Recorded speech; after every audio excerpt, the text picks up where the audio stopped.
Professor John L. Steadman is a scholar of both H.P. Lovecraft and Western occultism and has been a magical practitioner for over 30 years, working with various covens and small groups of initiates.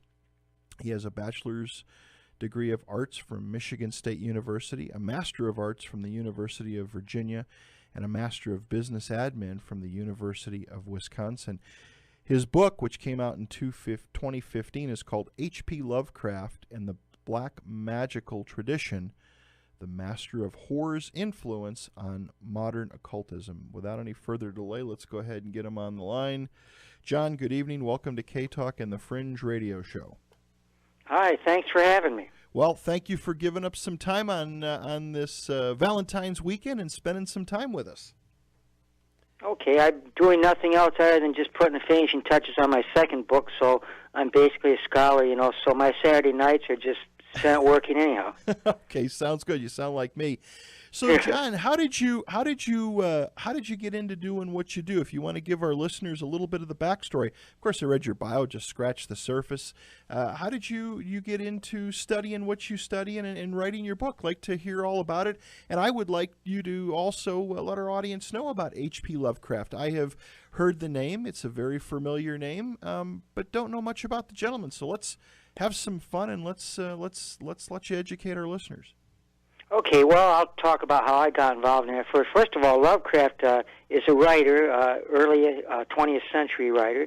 He was born in 1890. He died in 1937. And he wrote basically horror fiction. I guess you'd classify it as that. One or two stories that you kind of have to classify as science fiction, although that was before science fiction even was called science fiction. And he's had an enduring legacy. I mean, he's still in print today, and he's still having a wide influence on writers today, not just horror and science fiction writers, but writers from all sorts of different disciplines. And I'll explain why that is pretty soon, But right now, the way I got acquainted to him, when I was a young person, I always liked stories about ghosts, vampires, witches, werewolves, and things like that. Mm-hmm. And I actually saw a ghost one time when I was younger up at a cottage that we used to stay in Clare, Michigan. And I liked reading about that kind of stuff. When I was in grade school, I kept checking out books at the library, like the Fireside Book of Ghost Stories and the Thing at the Foot of the Bed. And back in that time, they just started out with the famous Monsters of Filmland magazine. So I always liked monsters and ghosts and things like that. And then when I got into middle school, of course, I graduated to a little bit more mature reading. So I discovered people like Edgar Allan Poe, Nathaniel Hawthorne, Ray Bradbury, people of that nature. And in my middle school experience, I was looking around the bookstore for a good-looking book, and I saw this really lurid-looking book in the bookstore. It had like a black cover. It was a paperback, and it had an orange skull on the cover that was in flames. And it was called The Color Out of Space and Other Stories by H.P. Lovecraft. And I'd never heard of Lovecraft before, but I figured any book that had a lurid cover like that was probably going to have some pretty scary stories in it. So I bought the book, and I read the book. It was kind of a real warm day. I like to read outside. It was kind of in the autumn time. It was pretty warm. And I read the first story, The Color Out of Space, and it was incredible. I mean, I had chills going up and down my spine, It was a warm day, and I had chills. And that usually doesn't happen to me. I've read so many stories that sometimes there'll be a story that might kind of be a little creepy to me, but I don't usually get a reaction like that. And so after I read that story and I read the book, I realized that this guy was a real deal in terms of horror fiction, and then I was hooked on Lovecraft after that point. So that's how I got into Lovecraft. Interesting. Doing a little bit of research on him, John, I mean, he it sounds like that today, even though he's been gone for so many years, his work during his day was, I don't want to say maybe not appreciated, but I mean, now his work is, since the man has been gone for so long, but now it's starting to gain so much momentum again. Oh, yeah. Or the momentum it never had, I should say. No, like when he died, he thought he was a complete failure. Like he was only getting his stuff published in Weird Tale magazines and a couple of the other pulp magazines of the day. This was the 20s now, so they didn't really have horror magazines per se. They had these pulp magazines, and that was the only place he could get his stuff published. This was the time of F. Scott Fitzgerald, you know, and I mean, F. Scott Fitzgerald was getting published in places like the Saturday Evening Post and stuff like that, and making a fortune. But Lovecraft couldn't really get his work placed in anything other than weird tales. And incredibly enough, he never got a book published in his lifetime. And some of his very best stories, the ones that are considered his masterpieces, weren't even accepted by Weird Tales. I mean, it was way before his times in terms of what he was trying to do, because the Weird Tales magazine and the horror fiction at that time was very juvenile. Mm-hmm. You know, juvenile views, werewolves, vampires, zombies, a lot like some of the stuff today that's being published, in fact. And Lovecraft's stuff was just so sophisticated and so well written, you know, that he just wasn't appreciated. I mean, he died thinking he was a complete failure. Wow. And now, of course, he's not only in print all the time, but he's actually considered now among literary critics and experts as actually a major literary figure in terms of his influence on English literature. And in addition to that, he's having wide influence on all other aspects of our culture, too. I mean, you know, of course, about the popular culture influence. They've got the movies, they've got the video games, and they've got all the different popular culture artifacts. You know, there are a lot of people out there that have heard of Cthulhu, but they've never even read a word of Lovecraft. You know, so he's very well known from a popular culture kind of standpoint. But he's also being well respected among other intellectual disciplines, among philosophers, among artists, and among scientists. You know, so his influence is really widespread now, and he would have been totally shocked by it. I mean, he died of cancer, like I said, in 1937, and he was actually living in poverty at the time. He would have been totally astounded by what happened to his reputation. Were people, John, back in the day when you do research on Lovecraft, in that time period, of course, a lot of people probably, maybe discredit is not is the word to use, but I would assume that people back then, you know, like today, we look at a lot of these subjects, and there's credibility in it, and people have interest in it. And again, as I say so many times on the program, people are very open-minded.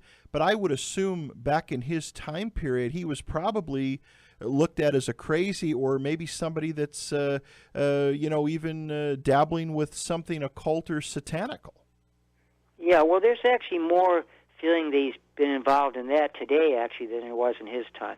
In his time, you know, there was actually a pretty clear line between occultists and writers, and there was never anybody, except every once in a while he'd get a letter, like, from a fan that wondered, like, if he had some kind of intimate connection with occultism, and he would respond to him and tell him that, of course, he didn't. He was an atheist, you know. Actually, I would classify him more as an agnostic, but a lot of people classify him as an atheist, you know. So he had no belief in occultism at all. He had no interest, really, in occult theory whatsoever, you know. So, but back then, nobody ever really made that mistake. Nowadays, of course, people do make that mistake. A lot of the New Age people think they actually was an unconscious occultist. Some of them believe there was actually a real practitioner, a magical practitioner. So nowadays you get that kind of mistake, but back in his time you never got that kind of mistake. Interesting. You mentioned a magical practitioner. Could you define that for us? What is a magical practitioner? Well, I should define a little bit, like with the book, you noticed it's called H.P. Lovecraft and the Black Magical Tradition. I probably should define the differences between black and white magic, sure. And then I'll go into explanation of what a magical practitioner is. But the reason why I associate Lovecraft with black magic is because there's a very clear line between magical practice. And I define magic in the book, and what I do, you got to understand about this book, it's actually primarily geared for fans of horror, science fiction, and fantasy. It's published by a New Age firm, Red Wheel Weiser, but it's primarily not so much targeted toward the New Age people per se, but towards people who have heard all the crazy stories about Lovecraft's connection with occultism. When you read my book, you'll understand clearly what that connection is and his influence on Western occultism. It's all in the book, you know, about that. But the reason why I associate him with black magic, because what black magic is, and all magic is this, it's called, and this is the way I define in Chapter 1, it's called the use of language, gestures, symbolic objects, and that would be like wands, swords, and cups and all the devices, and stylized settings, and that would be like the magical temples, to achieve contact with extraterrestrial entities. That's a succinct definition of what magic is. Now, the black magic and white magic are very different. Black magic and white magic, first of all, are not evil or good. A lot of people think that because it's called black magic, that's evil, and that white magic is good magic. But the way I define it is that evil, of course, if a person's an evil person or an unethical person, it depends on what kind of person they are and what kind of behavior they do. And what a black magician does is they're interested primarily in practicing magic for knowledge or power, and good knowledge and good power, not trying to dominate people or to control people, as opposed to white magic. And what white magic is a practice of magic to achieve some form of spiritual perfection or some kind of metaphysical change. And that's the only difference. And you can see, like, that because evil is based on whether your behavior is good or bad, you know, a person could be a black magician, but they could be a very ethical, upright person, and so they're not evil. They're just practicing magic for knowledge and power. Conversely, a person could be a white magician, and they could be a very unethical or evil person.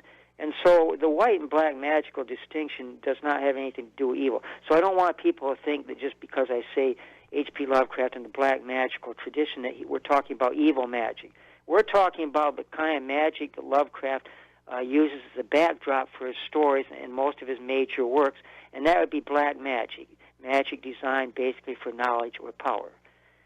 Now, I'm a magical practitioner, and what I do is I use magic primarily for gaining knowledge of things outside of myself or gaining power, you know, magical powers.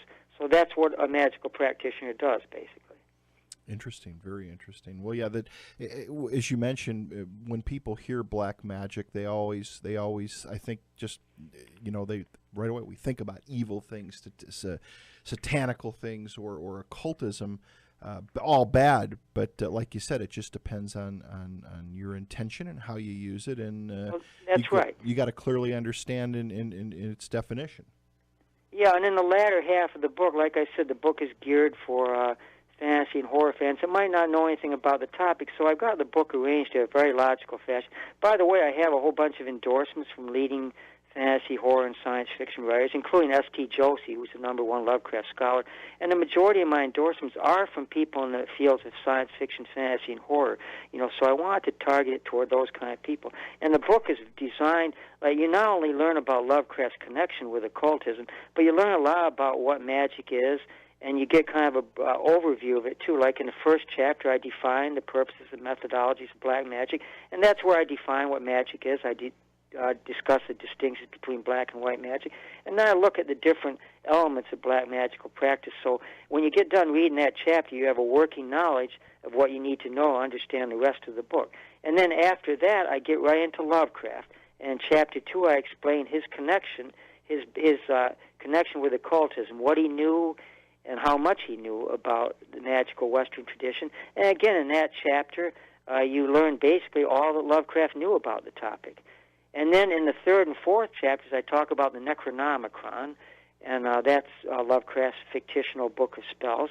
And I look at some fake Necronomicons, and I look at the Simon Necronomicon in Chapter 4, which is the one I think that works in terms of actual magical practice, although I won't argue that that one's any more valid of a Necronomicon than the other ones.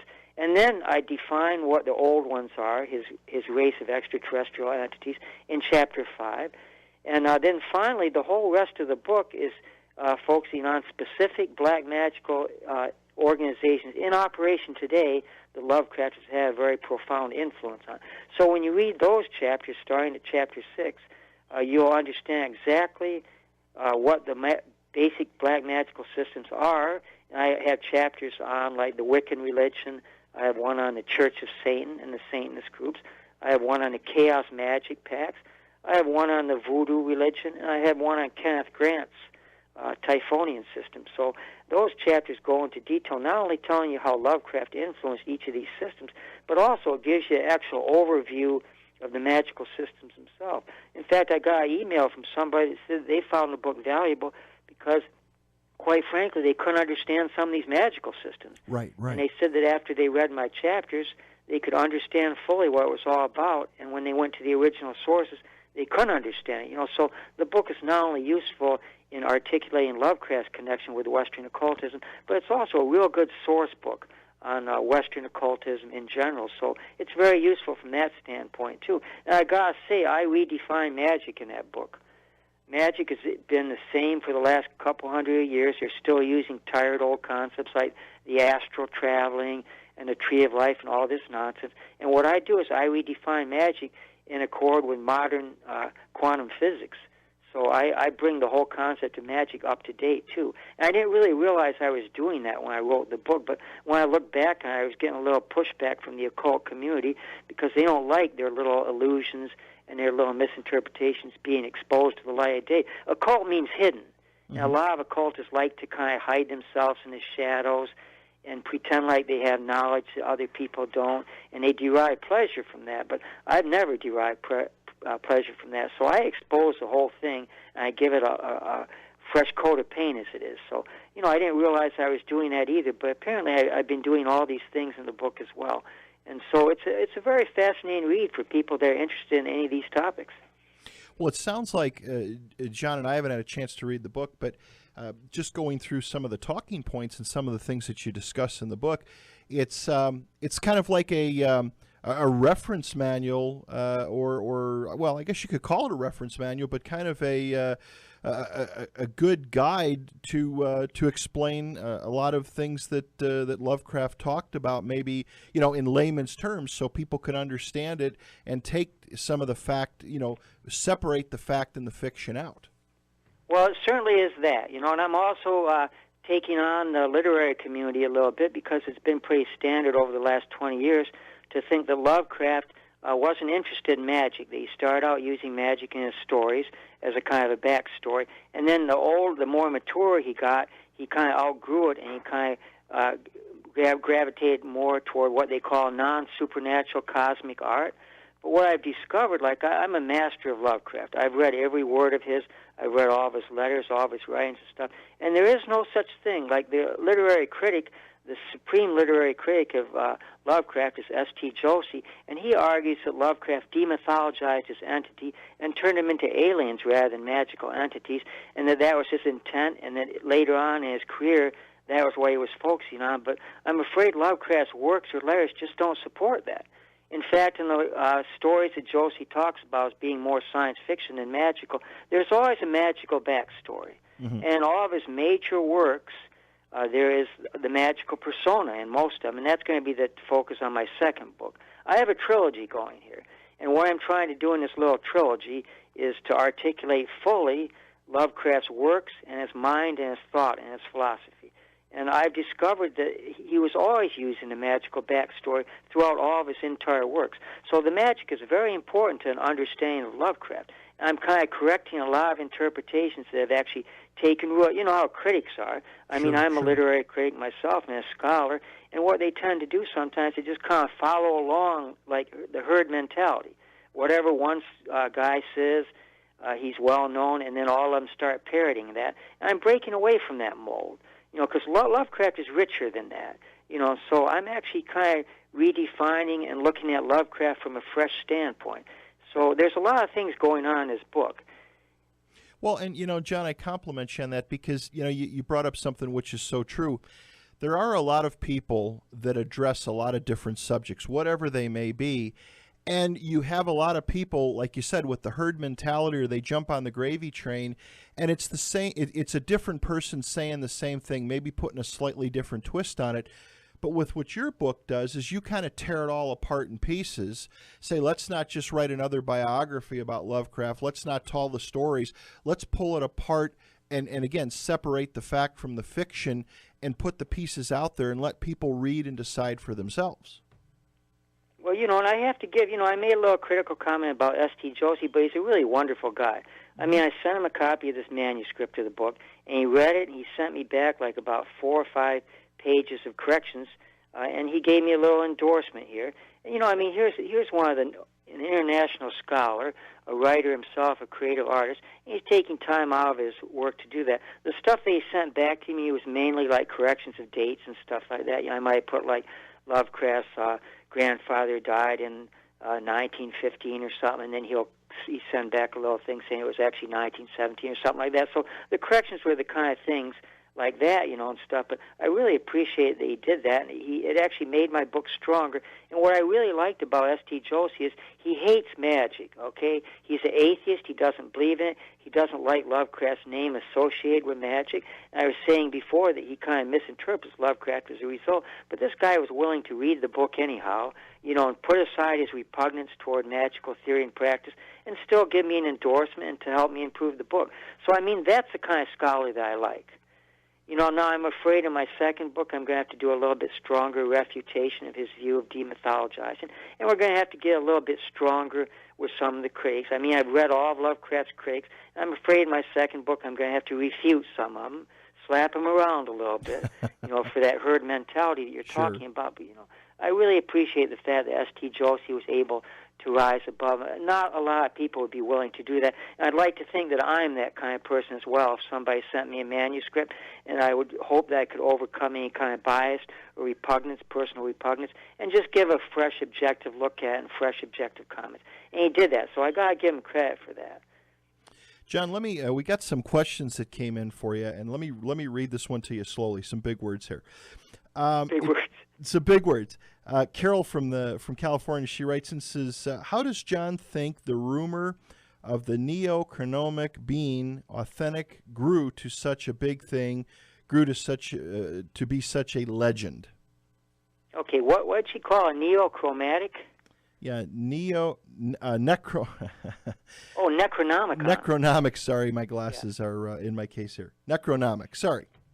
Okay, so read that to me. How the Necronomicon got to be such a great thing? Right. It says, how does John think the rumor of the Necronomic being authentic grew to such a big thing, grew to be such a legend? Well, I'll tell you something. I actually deal with that issue in Chapter 3. In Chapter 3, I define what the Necronomicon was. Now, this book is a totally fictional book. What Lovecraft did when he was just a kid, he was playing around. He got kind of interested in Persian mythology, so he was reading like the 1001 Nights, the Arabian Nights, and he created this character when he was 5 years old. He called him Abdul-Hazred, and he was supposed to be an Arabian magician. And then kind of when he was doing his fictional things, he kind of got the idea of creating this book. It's supposed to be a magical book, and the theory goes that it contains rituals. So if you do the rituals properly, you're going to open the gates between the nominal or the out there realms and the phenomenal realms, and the great old ones will come back to Earth, and then when they come back, there's no room for mankind, so mankind will be kind of wiped out, basically. It's kind of like an apocalypse, right? A great old one's apocalypse. And so Lovecraft, in his stories, he would make allusions to the Necronomicon, and what he did was he actually created the Necronomicon. It was totally fictional. I mean, he took the name of Abdul-Hazred he had when he was 5 years old, and then what he did was he just created a little kind of a pretend definition of what the Necronomicon is. He called it Al-Azif, which is Arabic, the Arabic phrase he found in the work of some fictional writer, and he translates Al-Azif as being like the sound that insects make at night, nocturnal insects. And then he created this whole mythology.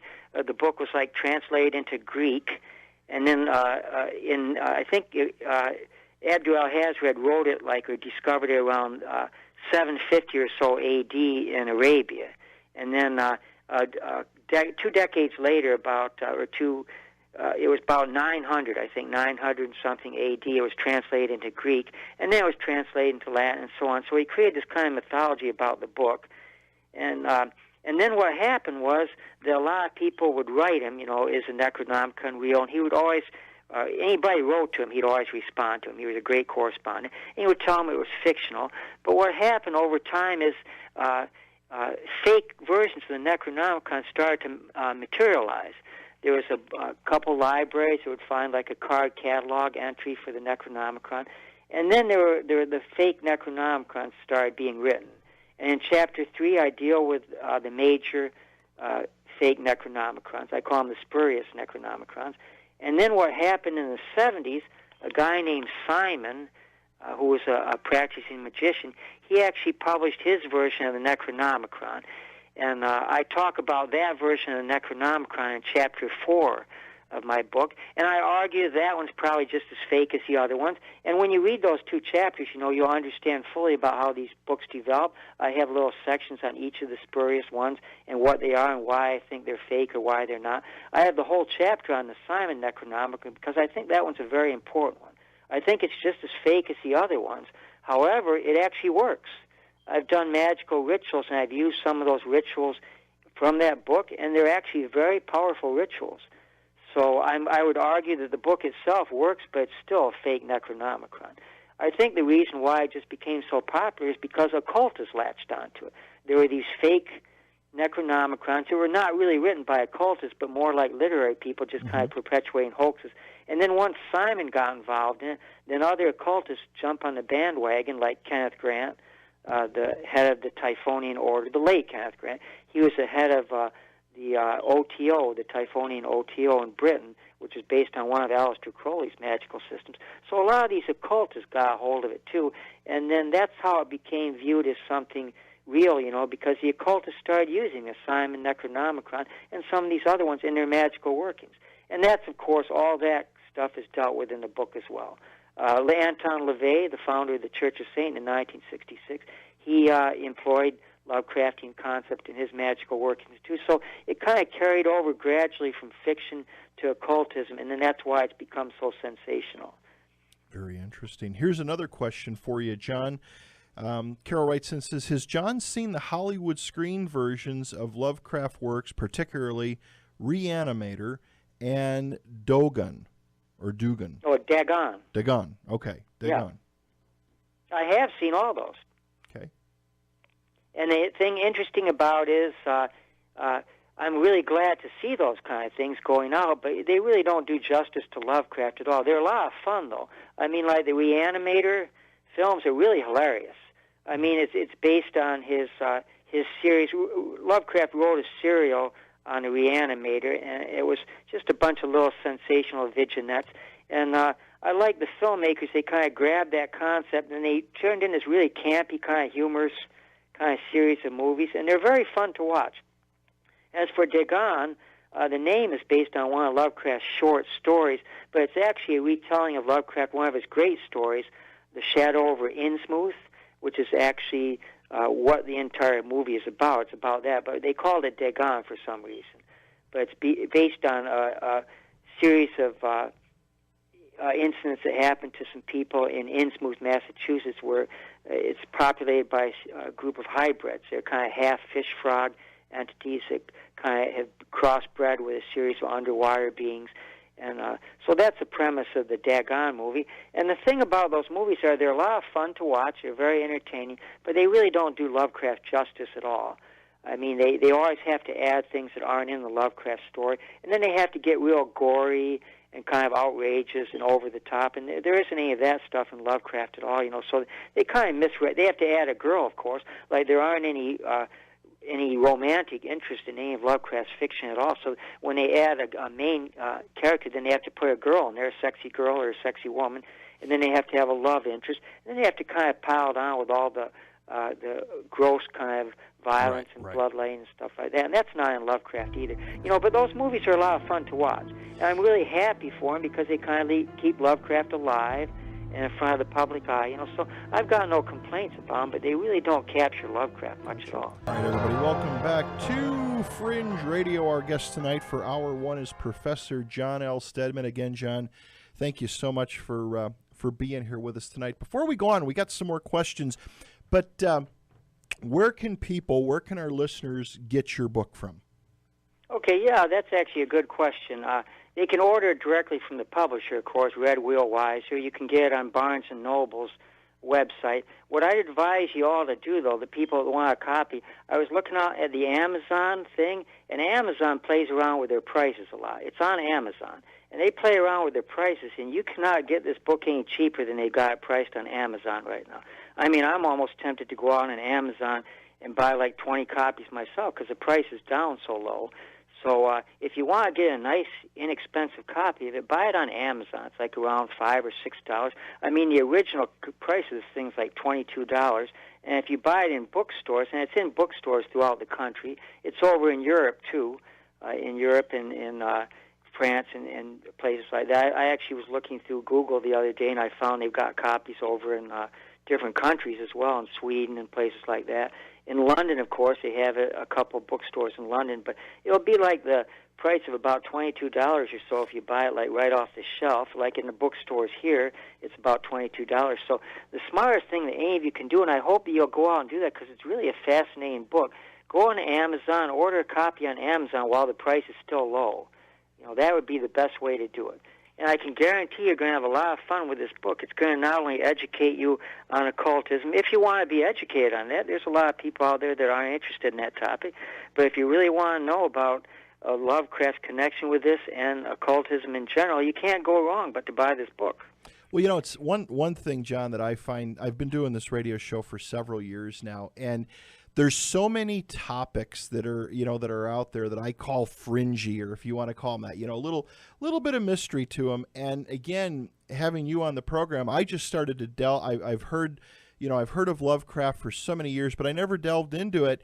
And when I started looking around on the internet and just trying to get a little bit of history and a little background, I mean, it's just limitless. There is so much stuff out there, and some things can be confusing. I've seen different websites that present things that look quite confusing, but sounds like your book is going to be the answer to help decipher a lot of things, and maybe not decipher as much as just bring clarity to his work. And again, his greatness that he didn't, unfortunately, wasn't able to celebrate in his day. Yeah, well, I would hope that people return to Lovecraft. If you haven't read him, you should, because it's very sophisticated stuff. I mean, like think about the horror fiction that you've got nowadays. You know, like you look at shows like The Walking Dead. I mean, The Walking Dead's a lot of fun. You go to the movies and you see kind of things like vampires and stuff. You'll see like the Twilight Saga and stuff like that. But these are very human-centric, kind of very conventional monsters. And there hasn't been any change in these monsters for a long time. I mean, werewolves, vampires, zombies, they've all been presented the same as they were back when they started making Hollywood movies, like in the 30s, the original Dracula, and those zombie movies of Val Lewton in the 40s. You know, so horror fiction is really kind of in a stagnant kind of a form. It's very human-centric. In other words, the monsters usually resemble humans. They're very human concerned. There's not a lot of imagination. And usually in horror fiction, it doesn't appeal to the higher imagination. It appeals to the lower thing. Like in The Walking Dead, there's no appeal to the imagination there. All it is, basically, you got these dead zombies, and you got to get away from them. Right, They're going to kill you, right? I mean, that's a legitimate fear. You don't want to get attacked by a zombie, but that's not a very sophisticated kind of a fear. But when you read Lovecraft, you'll discover that his entities are nothing like that at all. Lovecraft, first of all, devised entities that are in full accordance with contemporary physics' view of alternate realities right now. That's why Lovecraft never goes out of style. His entities, there's nothing old-fashioned about them. They're totally sophisticated, and they're totally unlike anything human-centric. In fact, Lovecraft argues in his works that they're so sophisticated that humans can't even understand them. They're from a different form of reality that's so complex that a human being doesn't have the mental equipment to understand them. And so when you actually see an entity appear in a story, what you see is just a concession to our limited human perspective. You know, so these are very, very sophisticated stories. They're not just horror stories. And they reflect Lovecraft's very sophisticated view of the cosmos. You know, he was kind of a divided man. He had this dichotomy. And there was what I call the daytime side of Lovecraft and the night side of Lovecraft. The daytime was an atheist and a materialist who didn't believe in supernatural or in ghosts or gods or in God, you know, and so he was totally based on materialism, and that was that. You know, he denied the existence of anything supernatural. And then you've got the nighttime Lovecraft that had these horrendous dreams, and that's what led him into these kind of creative stories he wrote. An interesting thing about it is when he started writing the stories, the daytime Lovecraft kind of took over too. So when the monsters and the creatures came out, manifest on the printed page, they were as sophisticated as Lovecraft's daytime beliefs too. So you get both of them in Lovecraft, and he never reconciled that dichotomy.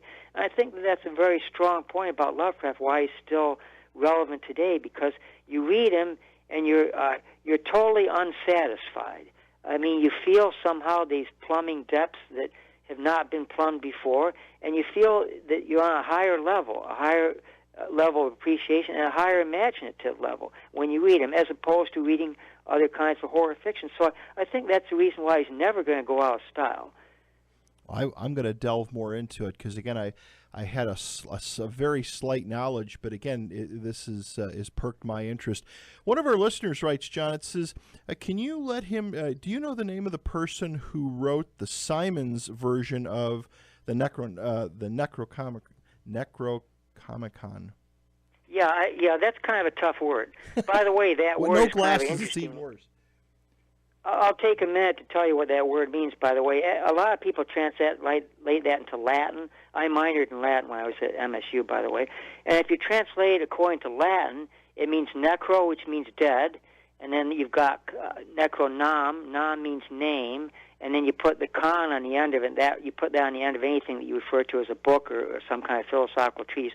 So the Latin translation of that would be the Book of Dead Names.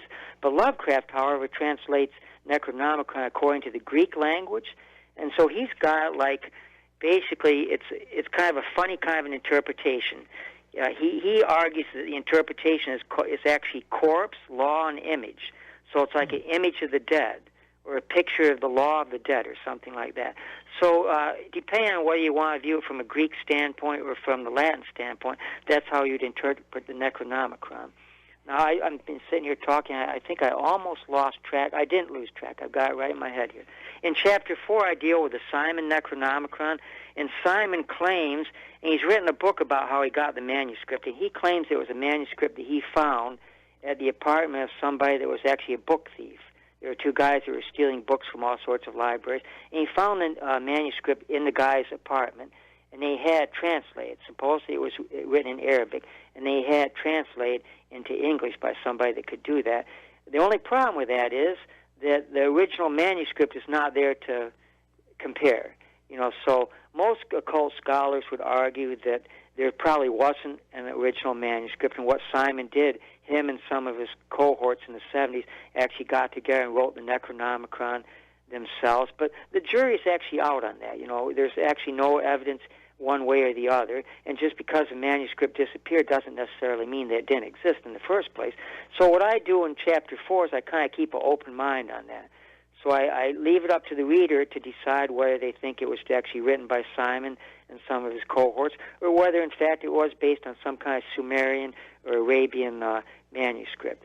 But as for the mythology behind it, Simon claims that it was actually an Arabic manuscript, and it was written around 700s or so A.D., and that's where it is, So he claims no authorship for the book at all. So that question is something that really can't be resolved. Gotcha. Interesting. John, you talked about, beginning of the program, about you had call it a ghost sighting or paranormal incident. Why don't you tell us a little bit about that? Yeah, I do a lot of these types of radio interviews, and usually they're paranormal. The Fringe radios, these are the kind of radios that I listen to myself. I love this kind of stuff. And they always ask me about that paranormal experience, and I'll be glad to tell you about it. Okay, well, first of all, when you do magic, you're actually engaged in dealing with certain types of extraterrestrial entities, and so magical entities could, I suppose, be considered paranormal too. But we'll leave that aside for the minute. I don't want to talk so much about my magical practice, but this is something that happened to me when I was very young. We used to go up to this cottage at Lake 13 in Clare, Michigan, and we'd go up there every summer. And it was a cute little cottage. It had one big living room. It was my grandparents' cottage, and then it had two rooms going off, and these were the bedrooms, and then the kitchen kind of blended into the thing. And at nighttime, it got really fearfully dark up there, and there wasn't a lot of sleeping space, so in one bedroom, I would share that bedroom. There were two beds, and I'd be in one bed, and then my dad would be in the other bed. And then in the bedroom on the other side, my brother would sleep in that room, and then my grandparents would sleep in the bed next to him. And there was no place for my mom to sleep. And so she would sleep on the sofa in the living room. And in the living room, it got fearfully dark at night, and all the lights were out. They had a night light in the bathroom, and then she had one of those old-fashioned stove-like things that they had in the old days that kind of cast a kind of a yellow or orange kind of a glow up on the ceiling off to one side, but it didn't really do much to cut the gloom in there. It was just more like a glorified nightlight in itself. And for some reason, every night, I would wake up just after midnight, And I knew what was going to happen because this would happen every night. I woke up, and I went down to the foot of the bed and looked out into that living room. And I would look out there, and my mom, I could see my mom sleeping. I could just see her faintly. She was sleeping on the sofa there, and there was a rocking chair right next to her. And what would happen, I'd be watching, and this kind of shape would come out of my mom. It was like a weird kind of an outline, my mom. It was kind of glowing around the edges, but it was kind of grayish-colored inside, so I could actually see through it to the room behind her, but I could also see her features and her general shape. And it had an odd look on its face. My mom was a very pleasant woman, and this thing had real creepy, kind of spooky, I don't know if I'd call it evil or not, but it was certainly a wicked-looking kind of thing. Right. And the thing would go and sit in that rocking chair, and then it would start rocking, and I would watch it. And then for some reason, it would notice me watching it, and then it would get up, and then it would walk toward me, and it would have its hands outstretched. And then when it got to the middle of the room, it would disappear, and then it would be back in the rocking chair. And it would do that over and over again as long as I wanted to watch it. And so one night, I wanted to test, because I was saying, well, maybe I'm just imagining this, so what I'll do is I'll sleep in the other room. I'll sleep in my brother's bed, because I'd be seeing it from the side rather than straight on from my bedroom. And I figured that if I was matching it, it would come right toward me, right, because it was all in my head. Right. And so I switched beds with my brother, and he would never wake up, by the way. He was my twin brother, and he would sleep like a log, so I was the only one that would wake up. So he was sleeping in my other bed, and I was sleeping in his bed, and the next night, and then the same thing happened. I woke up just after midnight, and then I saw this figure out there, and it was rocking like normal, and the creepy thing about it was when it was walking toward my room, I could see it from the side, from the side view. So that kind of convinced me that maybe, perhaps it wasn't in my mind, because why would my mind see it coming from the side? Right. I mean, it was possible, of course. And so I would have this creepy experience, and then one night, when I got a little older, I just had to find out. So what I did was I actually got out of bed, and it was in the rocking chair, and I walked down to the living room, walked right to it, and I was shaking. I think in those old movies, you see people's hair standing up in those old, 40s kind of movies. Right, I would believe that my hair was probably standing on edge. I was shaking just like a leaf. And I was walking toward it, and then it got up and it started walking toward me. It was really creepy. And when it got closer to me, it disappeared. And then I walked toward the rocking chair, and it didn't appear in the rocking chair anymore. It just acted like it just disappeared. And then I just kept walking toward the rocking chair, and the rocking chair was still rocking. And then I reached right out to the rocking chair, and right when I touched it, the rocking chair stopped. Wow. Interesting. Isn't that weird? And I don't really know what that was. It couldn't have been a ghost, right? My mom was still alive, so she wasn't dead.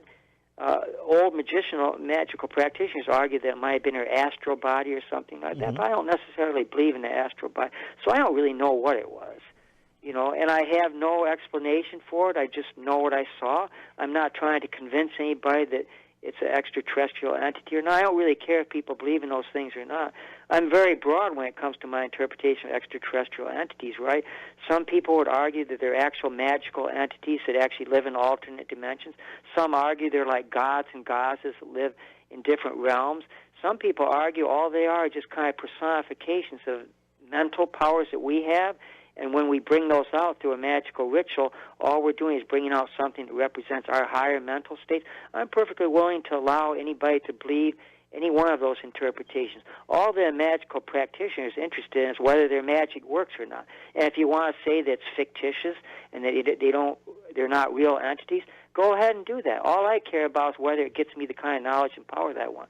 So I'm very liberal and open-minded. I don't get into arguments with people because, quite frankly, there's no way to prove it. Right? There's no way to prove whether magical entities exist or not. Just like with God. We can't prove the existence of God. You can say you feel that there's a God and that you pray to him and he kind of comes through and answers your prayers, but we have no way of really verifying that empirically. So there's no way to prove any of the stuff that we're talking about here. And so I just let it go. If there are people that doubt it, they're going to doubt it. Let them doubt it. All I care about is whether the things that I do actually work or not, and that's good enough for me. I agree with you, John. John, we've got to wrap up. The hour went too quick. John's book is called H.P. Lovecraft and the Black Magical Tradition, the Master of Horror's Influence on Modern Occultism. John, when's your next book going to come out? When's it going to be done? Well, I just sent it out to the publishers 2 days ago, actually, so they'll get back to me. You know, this one's going to be moving away from magic a little bit closer toward a literary view of Lovecraft's overall view of him. It's still going to have the magical and occult themes because I kind of blend those, but we're slowly moving away from black magic per se, more to Lovecraft's thought, philosophy, and his works, and a valid interpretation of his great works. So the second one's going to do that. It's a little bit bigger than this one. It's about 117,000 words. That's about 350 pages. This one was about 90,000, so this is about 250 or so, 260 pages. So it's going to be a little longer. I hope they buy it. You know, one way that we can guarantee that second one is bought by him is people get right out there and buy it on Amazon or wherever. Okay, buy it up. All right. Well, hey, I want to thank you for being here tonight. Let's stay in touch because I'd like to get you back on again. Very interesting. I learned so much tonight. Yeah, okay. Well, thanks for having me. I love these kind of shows, by the way. I know yours is one of the best. I always research these, but I just love being on these shows. Okay, thank you, my friend. I appreciate the time. It was an honor having you here tonight. Thank you very much. Take care. Bye-bye. Have a good night. Bye-bye.